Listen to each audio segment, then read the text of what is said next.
In the United States, the long, bitter Republican primary campaign has its detractors, none more so, it seems, than women.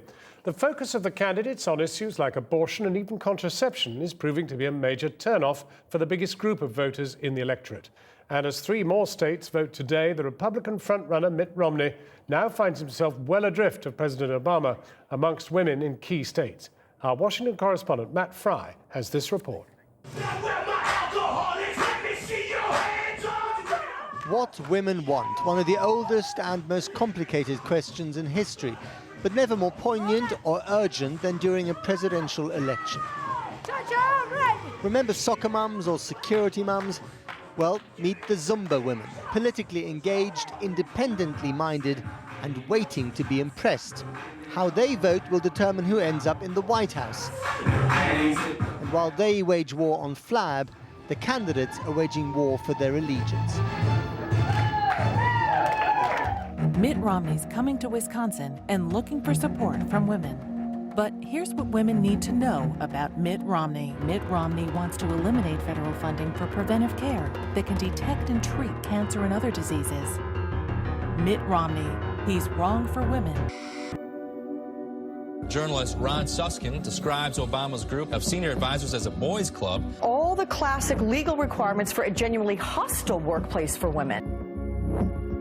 Subtle it isn't, but one of the most peculiar aspects of the campaign to pick a Republican nominee has been the amount of time and energy spent on discussing issues settled just about everywhere else outside Saudi Arabia, Afghanistan, or the Vatican: birth control. You told an evangelical blog, if elected, you will talk about what, quote, no president has talked about before: the dangers of contraception. Why? The bottom line is that we have a problem in this country, and the family is fracturing. The pills creating the immorality, I don't see it that way. I think the immorality creates the problem of wanting to use the pills. This isn't an argument about contraceptives. This is a discussion about, are we going to have a nation which preserves the foundation of the nation, which is the family, or are we not? A group of men trying to impress the evangelical wing of the Republican Party. How? By jousting over who will do most to limit federal funding for contraception and other women's health care issues. How does this go down at the Zumba class? I think there is a war on women. And I'm an independent, so I'm one of those women that both parties want to get. And at this point, I think the focus on women's health care has taken the Republican Party very negative. I don't think the candidates are... So your vote was up for grabs by the other side, yeah, but not anymore? At this point, not anymore. Because of this issue? Largely because of this issue. I think to focus on contraception at a time when our nation is facing, so many difficult decisions and challenges, that in itself is crazy. I'm registered as a Republican, but I've been voting as an independent, and I may change parties. Do you think you might vote Republican this time around?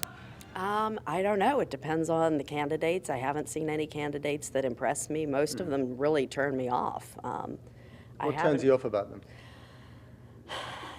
I feel like they aren't representing people like me. I'm more moderate.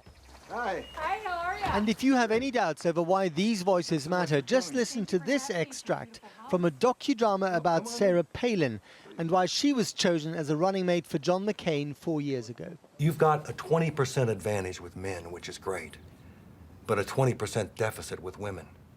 You've got to pick up 15% with females, because if you're trailing by more than 5 with them, you lose. So find me a woman. And they did.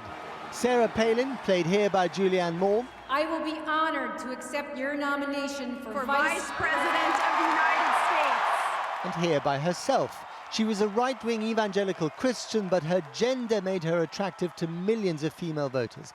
It was a very clever ploy that founded on the rocks of qualification, or rather, the lack of them.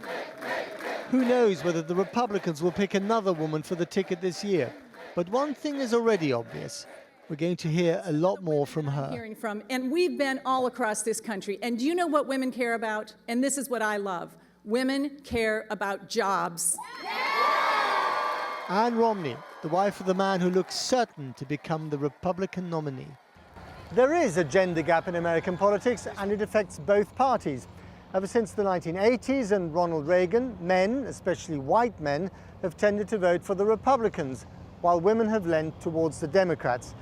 But there is a difference, and that's that women vote in greater numbers, by a margin of about 5%. And in a race that promises to be as tight as this one, that margin makes a very big difference. Matt Fry, Channel 4 News, Washington.